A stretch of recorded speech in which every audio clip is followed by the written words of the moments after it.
Caminar buscando el misterio, caminar por un sendero que nos lleva hacia lo imposible, caminar buscando la magia, caminar sin cesar, en el fondo, para intentar encontrarnos a nosotros mismos.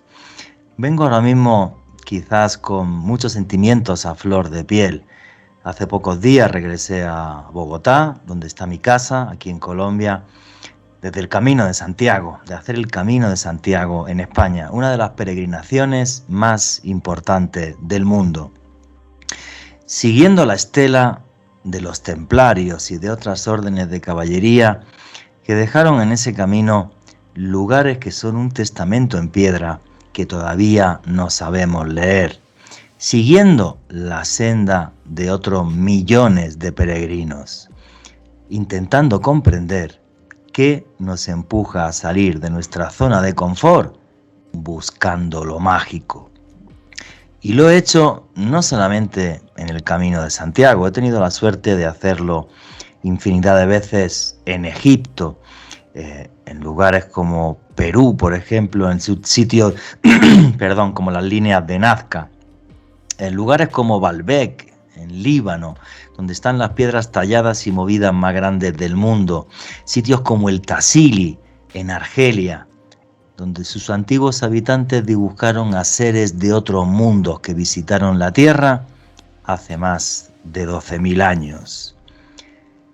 Y lo que he recordado y lo que he vivido en este Camino de Santiago es que sin magia y misterio no somos nada. No somos más que un mono desnudo que no encuentra su sitio en este vasto universo. Sin embargo, cuando a nuestra vida se le añade, se le agrega la magia y el misterio, nuestra alma toma total y absoluta plenitud. Somos nosotros mismos. Y ahí sí, en vez de ser un mono desnudo, somos un alma llena de luz que se integra en el universo, gracias a la magia y al misterio.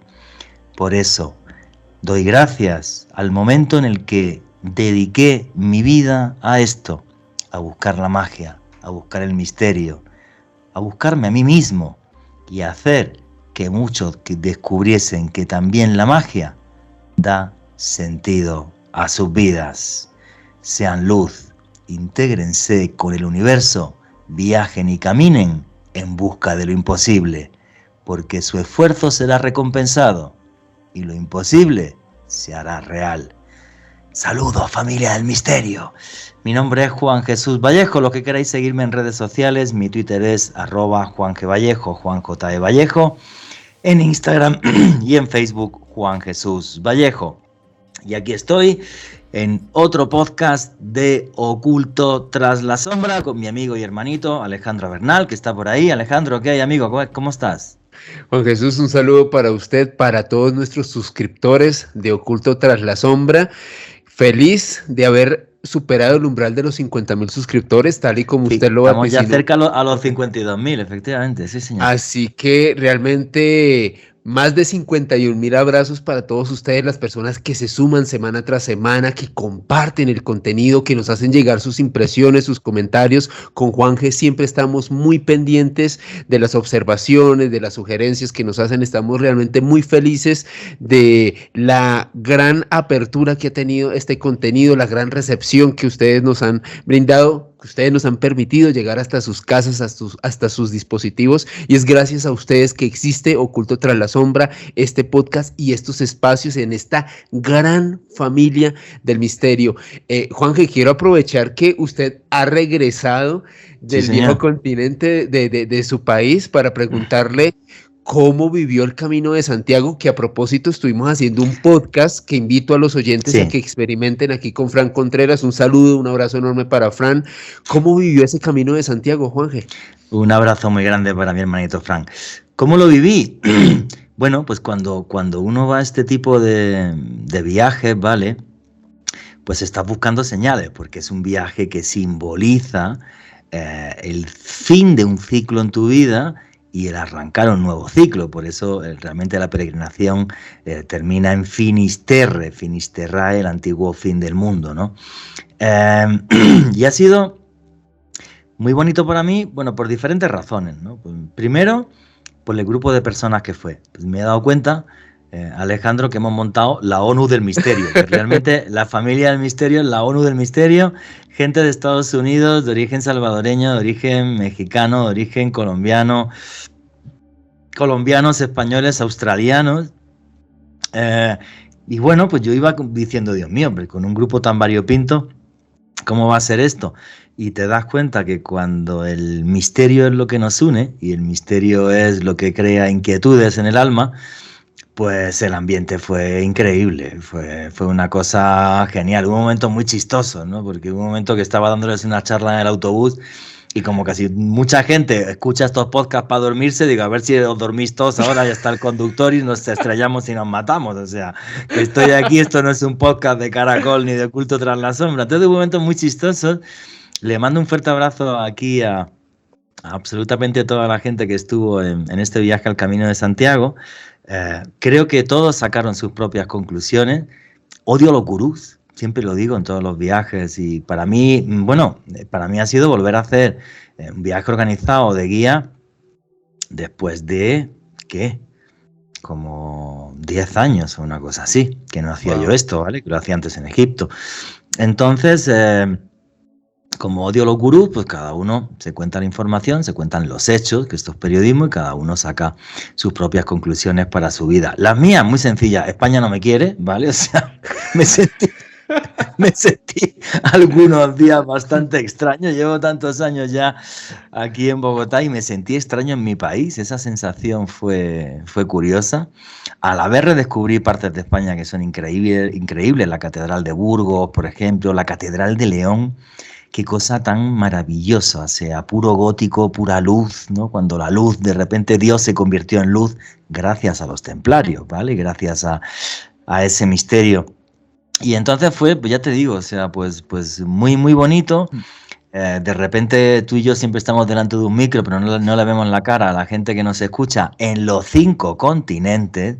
Ahora os contaré lo del viaje a Egipto, cómo va, que es la cosa más loca también del mundo.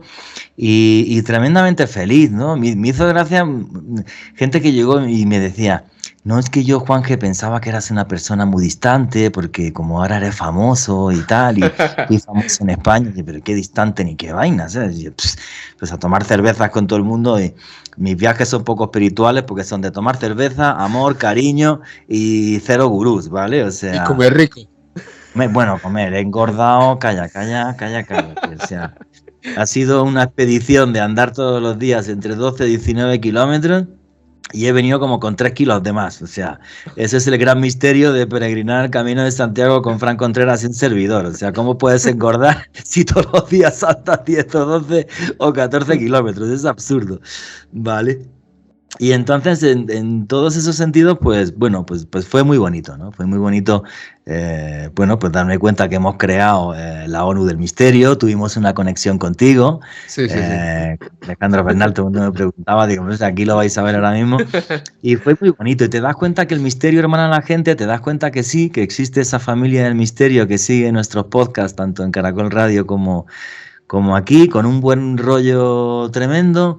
Y bueno, y que en este caso, pues salir todos en grupo en busca de lo mágico, que de eso iba la introducción que estaba haciendo en el programa de hoy, pues fue algo muy bonito, ¿no? Fue algo muy bonito.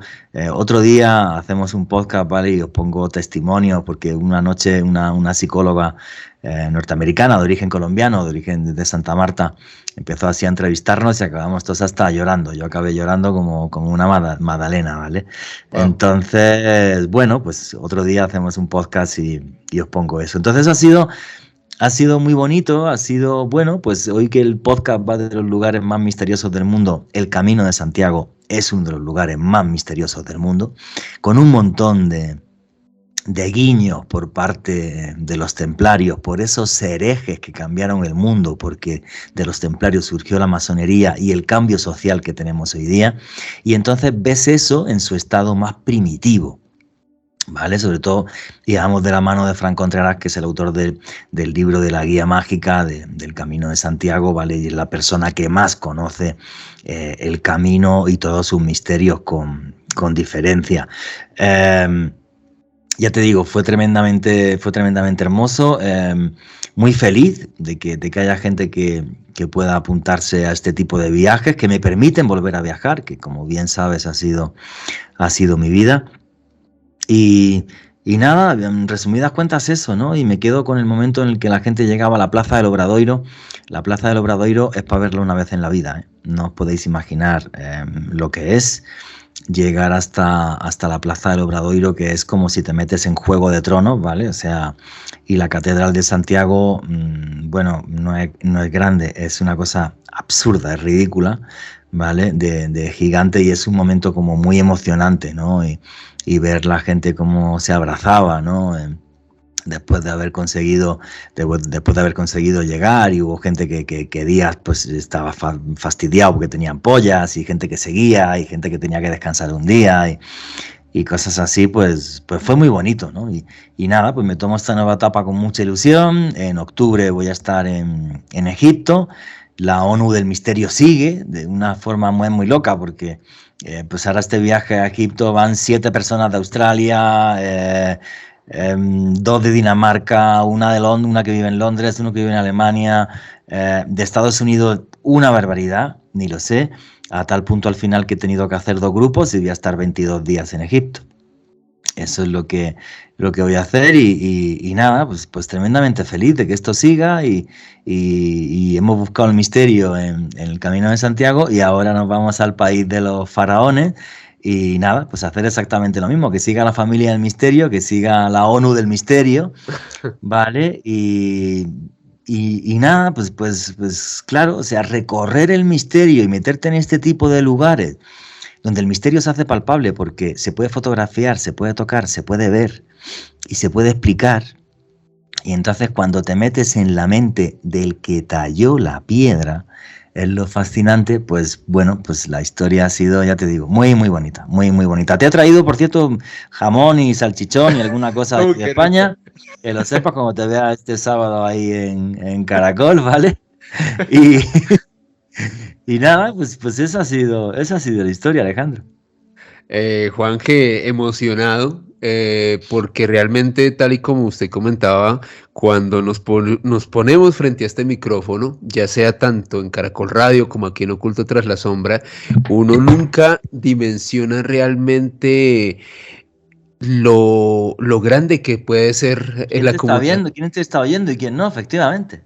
Y lo cierto, Juanje, es que no solamente por esta actividad del Camino de Santiago que usted realizó hace poco, sino también algo que vivimos en menor medida, pero que también experimentamos de primera mano en las charlas que hacíamos, las tertulias de misterio, en los tours de misterio que llegamos a hacer en algún momento aquí en Bogotá, y es el poder interactuar con ese público, con ustedes, las personas que en este momento nos están escuchando a través de YouTube y no se imaginan lo emocionante que es poder compartir con ustedes, algunos darles un abrazo, compartir una charla, compartir una cerveza, sentir el misterio palpable, el interactuar con nuestro público es maravilloso. Y Juanje, desde aquí un abrazo enorme para todo nuestro público que nos oye desde Estados Unidos, desde Europa, desde diversos países aquí en Latinoamérica. Creo que somos afortunados. Pensar que hace un tiempo es más, no teníamos ni siquiera el canal, no teníamos Nada, hace el 2 años programa. y medio no teníamos nada. Estábamos los dos sin un peso, pero bien fastidiados, ¿vale? Y ahora de repente esto pues es abrumador, y hay que decirle a la gente que gracias. Creo que bueno, que también es una recompensa a un buen trabajo que hemos hecho, ¿vale? Tanto en Caracol como acá, y que nada, vamos a seguir. Pues este año Alejandro no se viene a Egipto, el año que viene, si Dios quiere, a ver si puede venirse a Egipto, o algún otro viaje. Pues yo ya voy a hacer 3 viajes al año, lo tengo decidido, y voy a hacer una página web, y bueno, iré poniendo el contenido de los viajes del próximo año cuando regrese de Egipto en el mes de noviembre. Vale, entonces, no, ya te digo, muy feliz de ver que realmente, mira, hay una cosa que me he dado cuenta, y es una pena porque América Latina es un continente fabuloso, y nos separan fronteras creadas por los seres humanos y nos separan políticos que son una auténtica porquería. Pero la gente, o sea, la gente es maravillosa y cuando se une por algo que tiene tal fuerza como la magia y el misterio, eso es capaz de romper fronteras. Eso es Wow. capaz de hermanarnos a todos solo en torno a un idioma, que hablamos el mismo idioma, y ya. Y eso me parece algo maravilloso, ¿no? Yo lo comentaba en España, estuve reunido con mucha gente y comentaba esto y me decía, bueno, que yo sepa, es la primera vez que ha pasado algo así, ¿no? Gracias a un programa de radio en Caracol y ahora a este podcast también aquí en Oculto tras la sombra, que se haya creado una familia del misterio internacional, pero de verdad. O sea, pues en este viaje eran 12 personas y nacionalidades había, te lo voy a decir, a ver, Australia, El Salvador, México, España, Colombia, o sea, 5 nacionalidades en 12 personas. Tremendo. Ahora, en Egipto, ¿vale? Que van a ser 2 grupos de 35 personas, 34 creo que va a ser el primero, 35 el segundo. Haré la lista de nacionalidades porque no lo vais a creer, o sea, no, o sea, es otra dimensión. Pues así bote pronto va gente de Inglaterra, Dinamarca, Alemania, Australia, México, Argentina, España, o sea, es una cosa auténticamente de locos, pero de locos, ¿no? Y bueno, pues tremendamente feliz por eso, ¿no? Por esta nueva andadura. Te tienes que venir el año que viene a algún viaje, ¿vale? Que te vea Claro, la sí, gente. De claro que todas sí. formas, seguiré haciendo esas conexiones para que la gente pueda conocerte. Y nada, no hay nada más hermoso que buscar el misterio. Porque cuando vas a este tipo de lugares, y de eso va el podcast de hoy, eh, si vas con un guía en condiciones, porque cuando te hablan desde la parte ortodoxa, el guía pesado que te lee Wikipedia, pues claro, haces que y las mismísimas pirámides de Giza sean un sitio insoportable, ¿vale? Claro. Pero si vas con alguien que te abra la mente a qué hay detrás de la mano que talló esas piedras, surge un mundo fascinante y te das cuenta que esos lugares están hechos y están diseñados, ¿vale? Como máquinas de espiritualidad, como lugares en los que poder reencontrarse con uno mismo o en los que poder ver una historia oculta que le da sentido a la humanidad y le da sentido a nuestra vida, ¿no? Y bueno, voy a empezar, ¿vale? Así, en este popurrí, pero creo que llevamos ya como 20 minutos de Sí. programa y no te preocupes. Vamos a hacer una pequeña lista así de lugares con misterio que más nos impactan a Alejandro Bernal y a mí, ¿no? Pues uno, vengo del Camino de Santiago, tenía que contarlo, obviamente. Y bueno, el lugar para mí del mundo que más impacta a la gente cuando estás ahí es las pirámides de Giza. Las pirámides de Giza en el Cairo, bueno, es que no es que sean grandes. Cuando tú las ves a kilómetros desde el autobús y dices, ¿pero eso es de verdad o es de cartón piedra? No, pues es de verdad, ¿vale? De verdad, está ahí. Para mí, no son obra de la cuarta dinastía, lo digo así de claro, ¿vale? No las hicieron Keops, Kefren y Miquerinos, porque hay una cuarta pieza que es muy importante, que es la esfinge, y las pruebas geológicas de la esfinge nos demuestran que tiene en torno a 8 o 10 mil años de antigüedad. Entonces, y la geología ciencia, y fue simplemente 2 pruebas, una en la nuca de la esfinge por la erosión del viento del Yamsin y otra por el agua que hay en la parte posterior del foso donde está la esfinge. Y además hay otra prueba arqueológica que es un huevo que hay en el Museo Nubio en Asuán, y en este huevo pues aparecen las 3 pirámides mucho antes de que arrancase la cultura egipcia. Estamos hablando de la cultura nagada y estamos hablando de hace 6.000 años de antigüedad. Además de eso, bueno, pues el que tengan la posición del cinturón de Orión sobre el suelo egipcio, el cinturón de Orión representa el Duat, la puerta al más allá en la que viven los dioses. En este caso hay que hablar de unos dioses que desde mi punto de vista vinieron desde las estrellas. Entonces es un lugar muy espectacular, que a mí me fascina, que dentro de poquito voy a ir, ya no sé por bueno, es la 12ª vez que voy a recorrerme Egipto, pero no sé cuántas veces están las pirámides, porque hay veces que me voy 2 o 3 veces cuando estoy en Egipto. Entonces, realmente es un sitio muy, muy especial, muy fascinante, muy, muy, muy, muy antiguo y que nos deja un mensaje en piedra que todavía estamos intentando descifrar.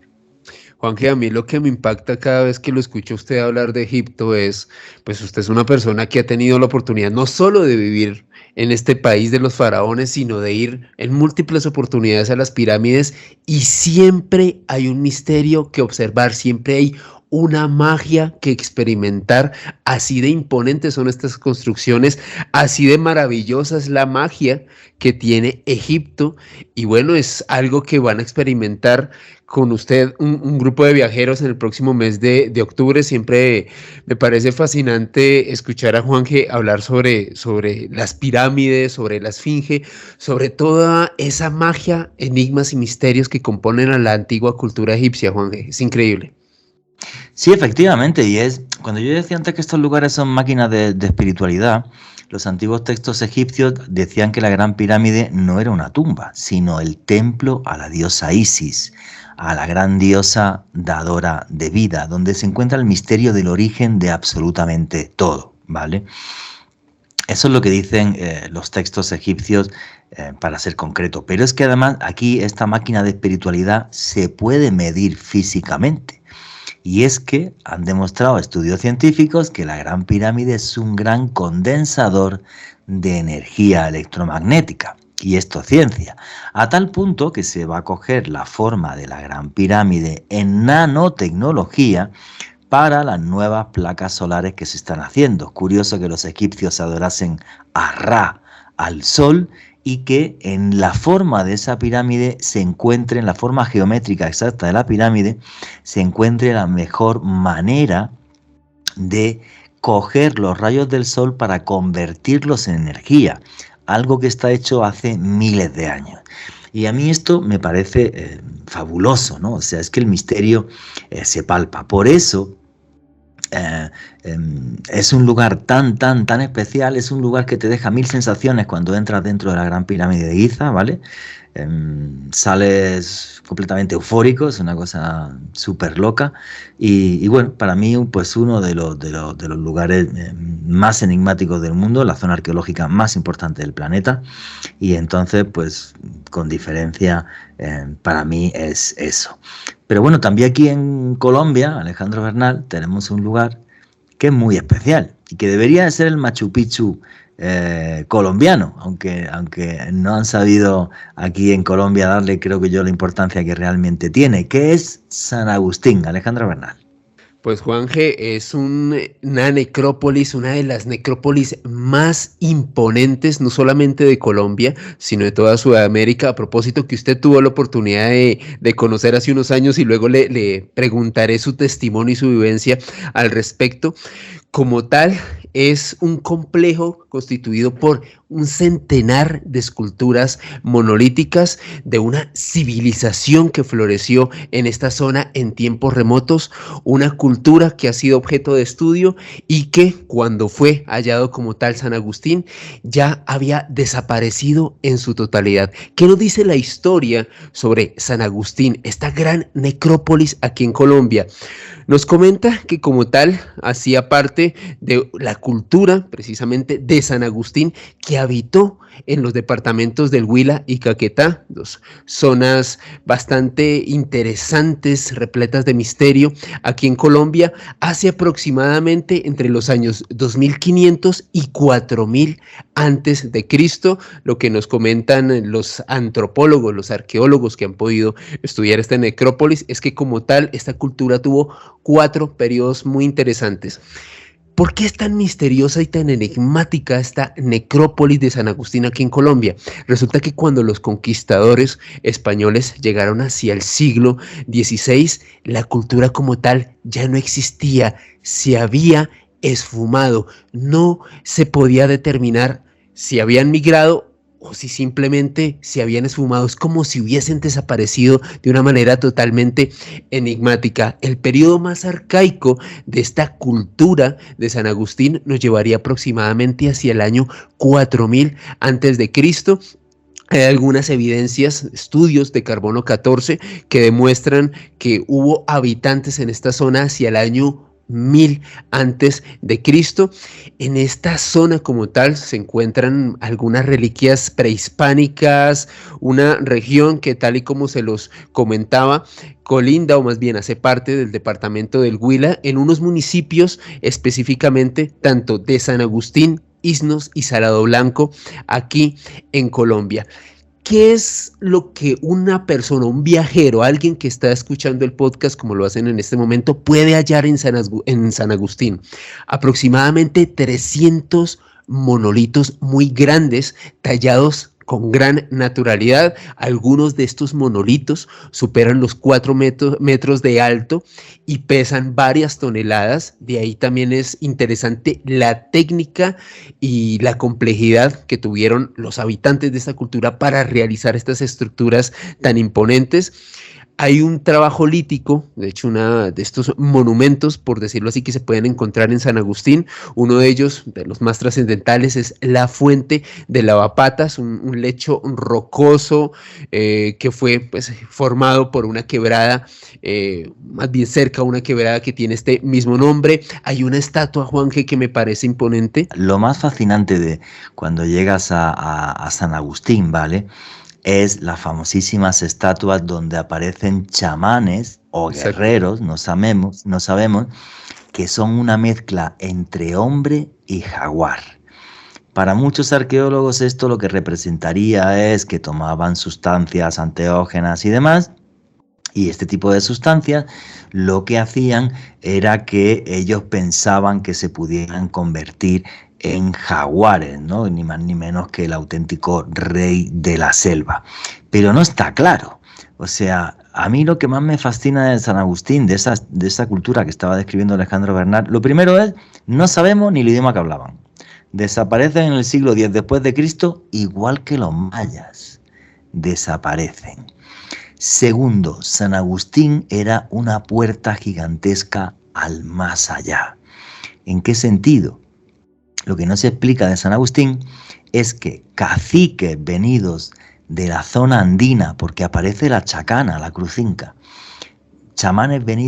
caciques venidos de la zona andina, caciques venidos de la selva amazónica y posiblemente caciques que llegaron desde la zona del desierto de la costa que hay en Perú o de zonas muy lejanas en la costa de selva donde hoy día está el Chocó, iban a enterrarse a San Agustín, como si San Agustín le garantizase que su entrada al más allá era algo cierto. Yo tuve la suerte de recorrerme San Agustín con un señor que llevaba las varillas de radiestesia, flipa con esto, y siempre que estaba una de esas tumbas era un punto radiestésico de energía, o sea, la energía era medible, está ahí, y la gente que hizo las tumbas lo sabía. Eso es, las tumbas están en diferentes terrazas que les han puesto unos nombres horribles los arqueólogos, plataforma A, plataforma B, o sea, bueno, lo hacen más aburrido y les dan un premio, ¿vale? Entonces, aparte de todas esas terrazas y plataformas donde están esas figuras, donde aparecen esos caciques y guerreros y esos hombres jaguares, el complejo es enorme, gigantesco. Y entonces si vas caminando un rato, llegas hasta una quebradita de un río donde hay un lecho rocoso que es el famoso lavapata. Lavapata Sí, porque se entiende que en ese lecho rocoso se lavarían no solamente los pies, sino posiblemente harían abluciones, harían baños rituales, pensando en sus antiguos dioses. Cerca tienes un sitio muy importante que es el nacimiento del río Magdalena. El agua sale caudalosa en medio de la selva por las rocas, rompiendo el paisaje. Y ahí tenemos, por ejemplo, otra figura muy enigmática, tallada en piedras, un petroglifo que es la Shakira, que no sabemos qué significa la Shakira. Ahora Shakira es el nombre de una cantante, pero bueno, realmente la Shakira es eso. Y como esta cultura desapareció, como si se la hubiera tragado el universo, ¿vale? Pues no sabemos exactamente cuál era el significado y el poder de San Agustín. Juanje, dos datos antes de cerrar este lugar tan enigmático aquí en Colombia. Como tal, lo que nos comentan los arqueólogos es que esta cultura de San Agustín tenía dos clases sociales muy diferenciadas, muy demarcadas. Una que era una élite religiosa y militar, guerreros y también hombres de fe, quienes dotaron en efecto a este gran complejo de San Agustín como una gran necrópolis, un lugar de culto funerario donde diversas culturas iban a este lugar, convirtiéndolo en una zona realmente mágica, repleta de misterio aquí en Colombia.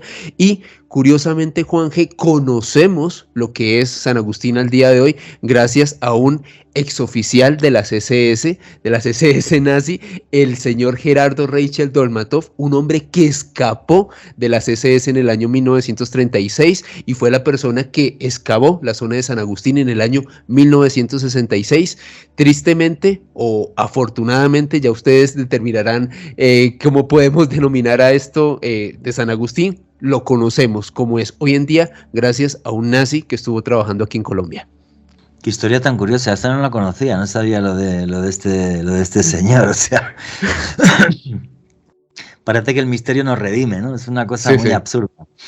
Eso que has contado me acaba de recordar a la historia de Dominique Vivant-Denon, de este señor que era un borrachete ahí en Francia, súper buen dibujante, y se lo llevaron los franceses cuando conquistaron Egipto, y el tipo él es el primero en la historia que dibuja los templos, los jeroglíficos y absolutamente todo lo que está allí, rehaciendo su vida en torno a lo mágico, ¿no? Qué cosa tan Wow. bonita, igual que la de este señor que estás contando. Bueno, nos quedan como 15 minutitos, creo, de programa, una cosa así, 15, 20.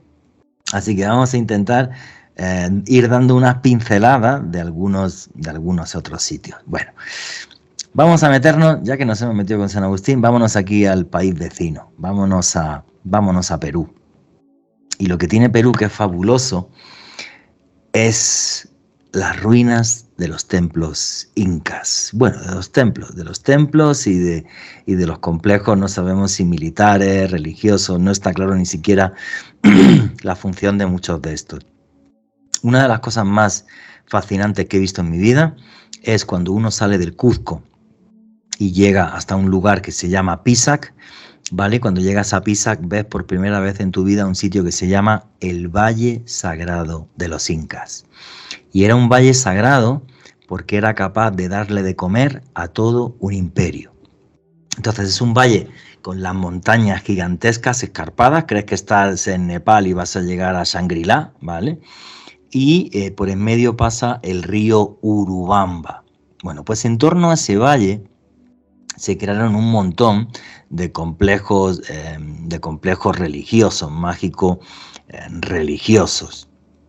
Al final de todo ese valle, descubierto en 1911 por un señor que se llamaba Irán Bingham, apareció un lugar que se conoce por el nombre de Machu Picchu, que significa el pico viejo en quechua. Ni siquiera sabemos cuál era el nombre real de Machu Picchu.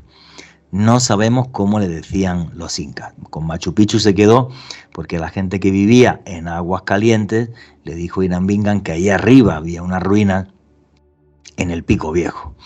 Entonces, cuando llegas a Machu Picchu estás en un entorno natural que es fascinante, o sea, una auténtica pasada, donde al fondo de Machu Picchu ves lo que parecería un rostro enorme que está emergiendo, ¿vale? O sea, quizás hicieron Machu Picchu por eso, porque entendieron que el espíritu, el poder de la Pachamama, de la tierra y de los Apus, las montañas, era capaz de conectarse ahí mejor que en ningún otro lugar con los hombres.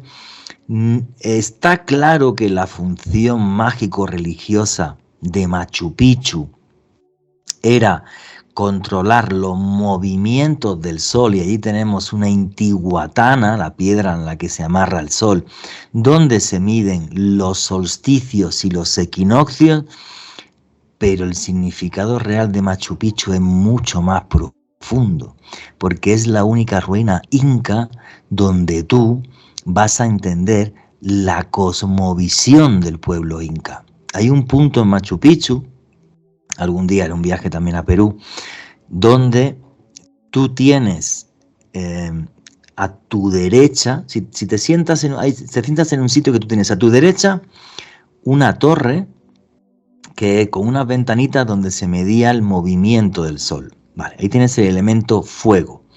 En el sitio en el que estás sentado, aunque la gente no se da cuenta, es una guairana, es un templo de aire. A la izquierda cae un caño de agua. Ya tienes fuego, aire, agua, y debajo de la torre que mide el movimiento del sol, ahí tienes un templo a la tierra y te obliga a pasar por debajo de una gran roca.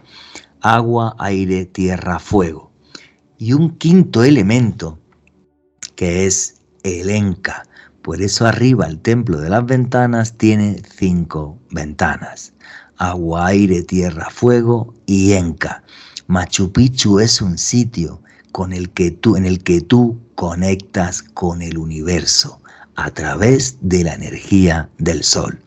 Por eso, cuando decía al comienzo del programa que todos estos lugares son máquinas de espiritualidad, el problema es que van con guías que les leen la Wikipedia y se aburre a la gente como monos, ¿vale? Pero realmente son máquinas de espiritualidad y son lugares que nos conectan con el cosmos y con nosotros mismos. Juanje, definitivamente Machu Picchu es uno de los lugares más mágicos, más impresionantes e imponentes, no solamente de la cultura inca, sino me atrevería a decir que de toda Latinoamérica. Siempre me he quedado fascinado cuando usted nos relata esa historia, el significado de los templos, de estos 5 elementos. ¿Qué es el Enka? ¿Cuál es la esencia que quisieron plasmar los incas realmente con este quinto elemento enigmático? La técnica que se utilizó para hacer esto, Juanje, yo creo que es uno de los misterios labrados en piedra más imponentes de todo el mundo, sin lugar a dudas. Sí, claro, es que este elemento, el Enka, el que nos une a todos nosotros, el universo, y hace que el agua, aire, tierra y fuego tomen forma, es lo mismo que los chinos nos hablaban del chi, y en la India nos hablan del prana, y en Japón nos hablan del ki. Es la energía que nos modela, ¿vale? Y que nos conecta con todo lo que nos rodea. Y bueno, básicamente hay un señor que se llama George Lucas que lo plasmó genial en una serie de películas que se llaman Star Wars, ¿vale? Él copió la idea de ahí, la idea mucho más antigua, ¿vale? Y los incas lo daban como algo que era total y absolutamente cierto. Entonces, claro, cuando caminas por estos sitios y eres capaz de conectar con la mano que talló la roca, el misterio tecnológico sigue, pero el misterio del mensaje es mucho mayor. Por eso este tipo de viajes te renuevan como ser humano cuando vas con la mente abierta y cuando intentas comprender realmente el mensaje de este tipo de sitios. Ahora vamos a meternos con sitios que a lo mejor mucha gente no conoce, mucho más desconocidos. Porque Alejandro Bernal, ¿qué son las ruinas del Gran Zimbabue? Juanje, de acuerdo a los expertos, son quizás las construcciones abandonadas más antiguas y grandes de la región del África subsahariana. ¿Por qué estas ruinas de Zimbabue, del Gran Zimbabue, son tan misteriosas, son tan enigmáticas? Resulta que lo que comentan los historiadores como tal es que fue el centro del imperio Monomotapa, un imperio que basó su economía en el intercambio de oro por telas, y cuando los conquistadores portugueses hallaron este gran complejo, lo hallaron en primera instancia abandonado. Este imperio ya no existía, pero lo que desconcertó a los portugueses en aquel entonces y nos sigue maravillando al día de hoy es ¿por qué gastar tanto tiempo, tantos recursos y tanto ingenio en un complejo tan enorme y dejarlo abandonado de repente? Lo que se sabe al día de hoy es que como tal, este punto del Gran Zimbabue, esta zona donde se encuentran estas ruinas, pues fue utilizado por muchos viajeros europeos y árabes quienes codiciaban el oro que rodeaba esta gran región del Gran Zimbabue. De hecho, las leyendas incluso llegan a afirmar que el oro que se encontraba en esta zona posiblemente procedía de las minas del rey Salomón. No se sabe al día de hoy qué fue lo que motivó a la población que se encontraba en estas ruinas a abandonarlas. De hecho, lo que se estima, de acuerdo a la ciencia y a la historia oficial, es que aproximadamente una población de 18,000 personas habitó en su apogeo en esta zona en África. Lo que se puede hallar como tal son muros de piedra que a propósito no llevan cemento y es otro de los grandes misterios de estas ruinas del Gran Zimbabue. ¿Con qué técnica construyeron este portento? Porque de hecho lo más extraño de esto, Juanje y oyentes, es que varios de estos muros al día de hoy se mantienen en pie. ¿Cómo es posible que una construcción tan antigua, tan antiquísima, puede seguir estando en pie en este momento sin presentar mayor deterioro? Lo que se piensa sobre la construcción como tal de estas ruinas del Gran Zimbabue es que pudo ser llevada a cabo por un pueblo mediterráneo o norteafricanos de raza blanca. Hay teorías muy diversas sobre quiénes fueron los que estuvieron detrás de esta construcción de estas ruinas del Gran Zimbabue. Por un lado, se comenta que pudieron ser, desde luego, personas de raza negra, en específico de la etnia Shona, y estos Shona, de acuerdo a los historiadores, serían descendientes directos de los judíos, algo muy sorprendente. Y también se comenta que estos Shona de hecho pudieron haber construido estas grandes ruinas, este gran monumento que a propósito tiene una extensión de 7 kilómetros cuadrados, no es para nada pequeño, pudo haber sido ejecutado, creado hacia el siglo XIII, Juanje. Pero vamos a describirlo, cómo es el Gran Zimbabue, para que la gente se haga una idea. ¿Vale? Son unos muros enormes, altísimos de piedra, en estructuras circulares, y dentro hay otras estructuras también que son circulares. Los muros no sé los metros que tienen de alto, luego podemos a ver si buscamos el dato, ¿vale? Y realmente es un lugar, pues es un lugar fascinante. Los muros del Gran Zimbabue y esta estructura, que no sabemos para qué se utilizaba, casi con toda seguridad para un fin mágico religioso, ¿vale? Se encontraron por los europeos, no buscando el Gran Zimbabue, que nadie sabía que existía, ni había historia de él, sino que la gente los europeos se encontraron el Gran Zimbabue buscando las ruinas de la ciudad de Ofir, porque en la Biblia aparece y se menciona Ofir como el lugar de donde salen diamantes y oro, como para que el rey Salomón construya el templo más fastuoso que hay en la antigüedad.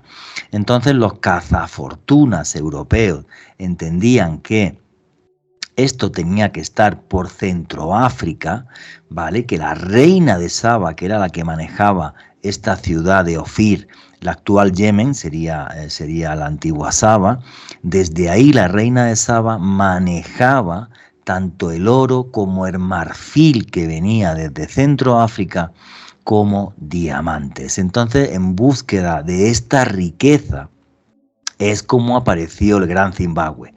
Y tal y como decía Alejandro Bernal, ¿tiene que ver el Gran Zimbabue con la ciudad de Ofir? Pues nunca lo sabremos.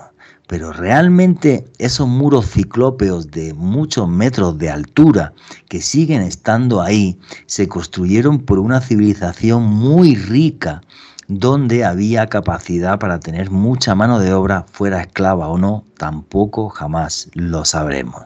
Pero realmente es una historia que, a mí me impacta mucho. Y bueno, los seres humanos nos hemos movido siempre por buscar tesoros, ¿vale? En este caso por buscar un tesoro apareció no uno de oro, pero sí uno arqueológico.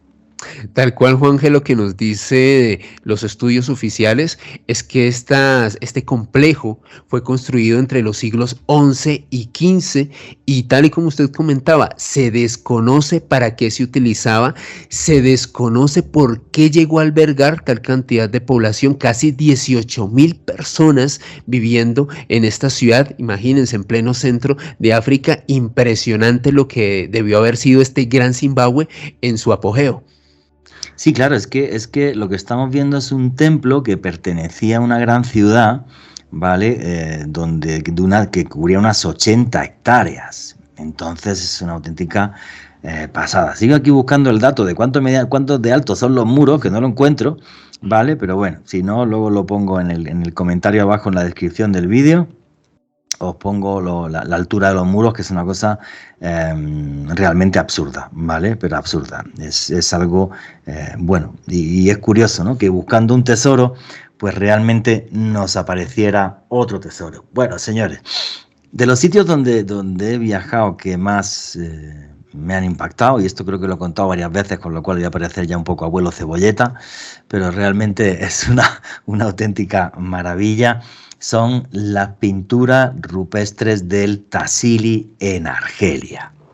Bien, en Argelia, muy al sur de Argelia, cerca de la frontera con Mauritania y con Mali, hay un lugar que se conoce por el nombre del Plató del Tassili, a 1800 metros de altura.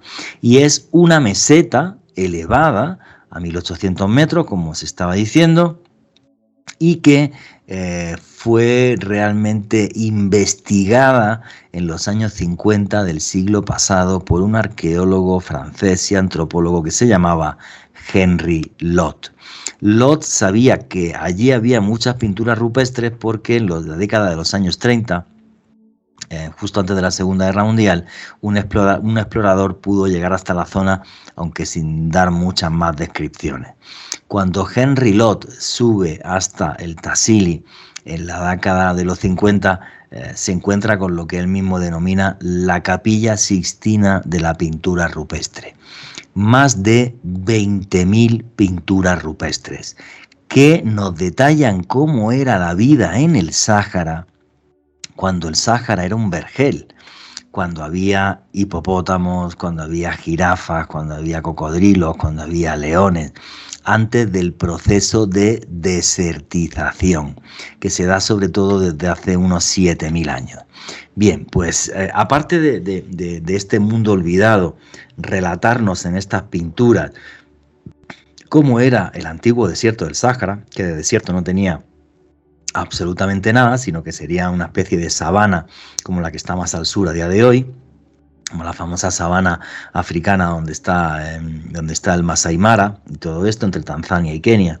Bueno, pues además de aparecer el Sáhara cuando era un vergel, aparecen extraños dibujos de lo que son seres de otros mundos, personas que están ingrávidas, flotando en el aire y que llevan una especie de escafandras. A tal punto es así que una de las pinturas rupestres más grandes que aparece en un lugar que es clave, que se llama Yabaren, que significa en tamashek, el idioma de los tuareg, Yabaren significa el Valle de los Gigantes, porque aparecen gigantes dibujados en esas pinturas.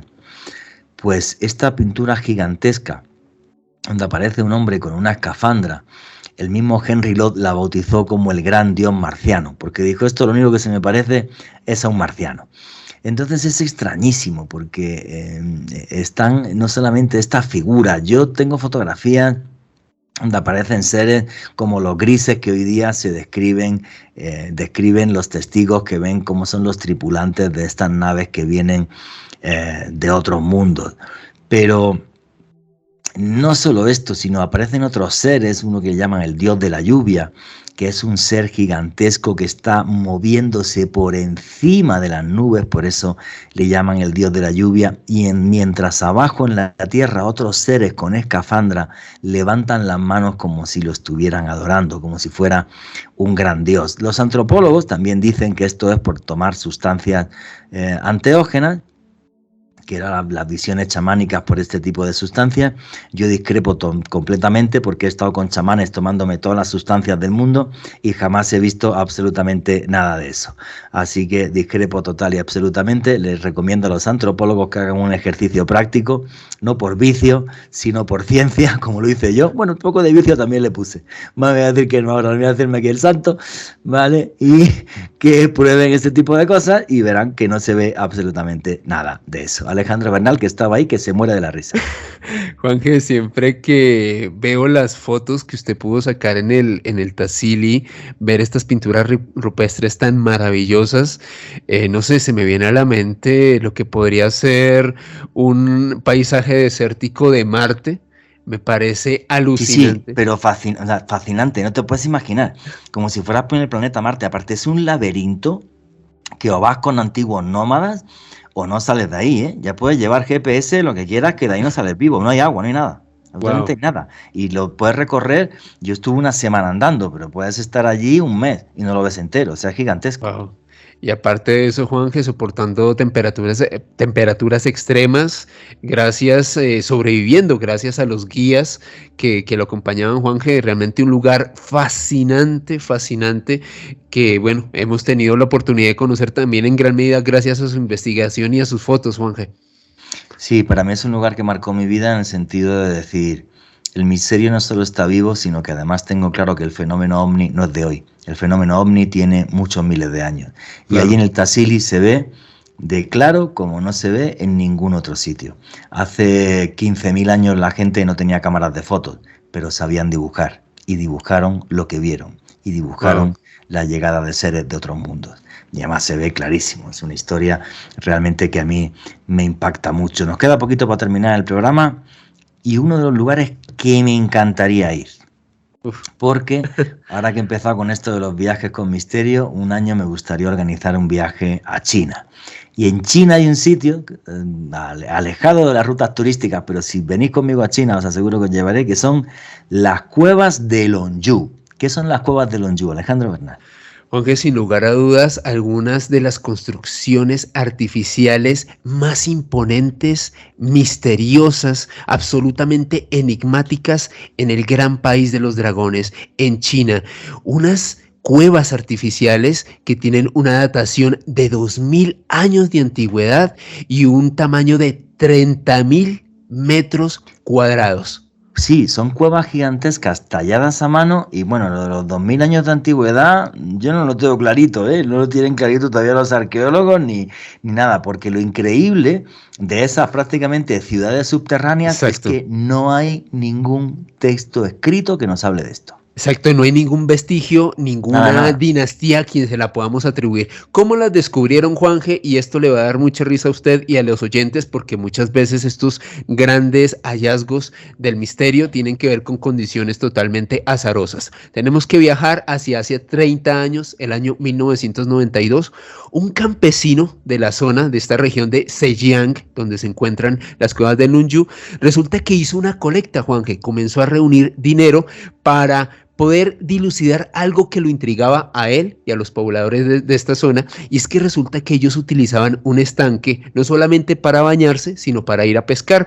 Y un día a uno de ellos se le ocurrió la idea de, oiga, ¿qué tan profundo será este estanque?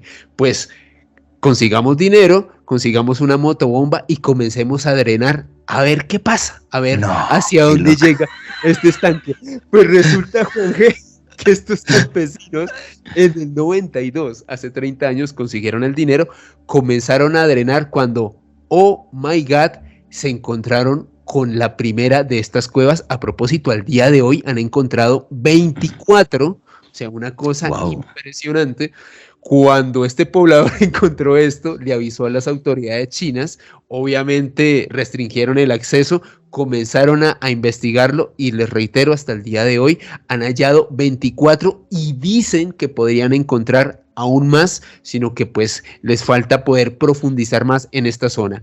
¿Por qué son tan impresionantes estas cuevas de Longzhou, Juanje y oyentes? Tal y como se los decía al comienzo de este coloquio, tienen como tal un área, una medida de 30.000 metros cuadrados, una altura máxima de 30 metros Y este dato que les voy a dar es realmente alucinante. Tuvieron que extraer aproximadamente 1 millón de metros cúbicos de roca. Esto es algo impresionante, la ingeniería que tuvieron que utilizar para llevar a cabo este portento, Juanje. No solo eso, Alejandro. Perdón, una altura de 30 metros es un edificio de 10 plantas.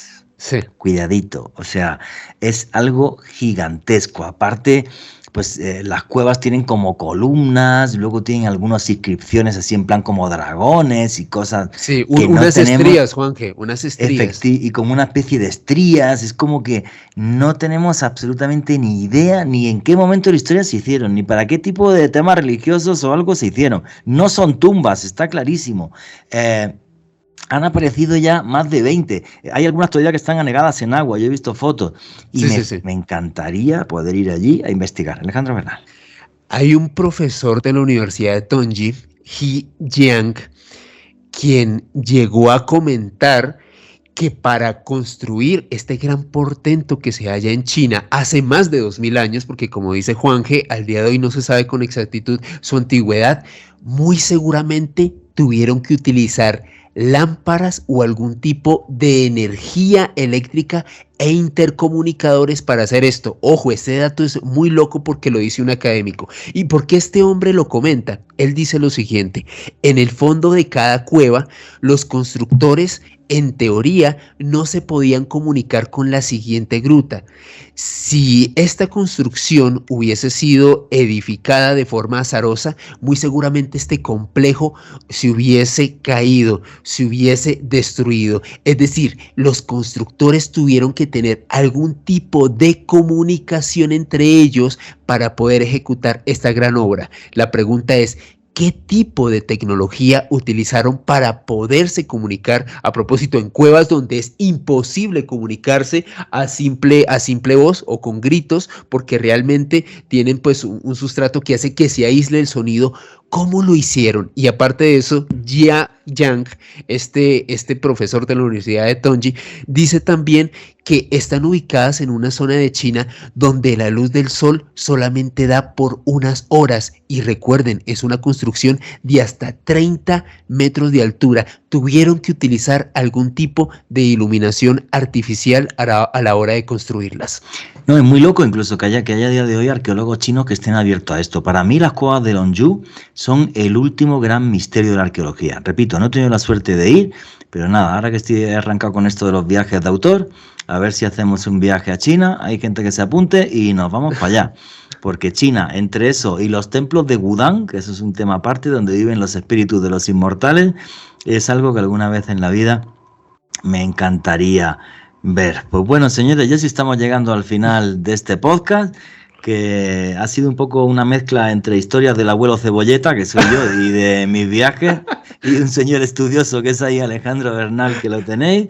Y bueno, realmente para mí sí, la vida sin magia y sin misterio no es nada. Y si además puedes impregnar tu vida en esa magia, en ese misterio, yendo a estos lugares y esforzándote en ir, es una maravilla. Alejandro Bernal, tus conclusiones y tu cierre, amigo.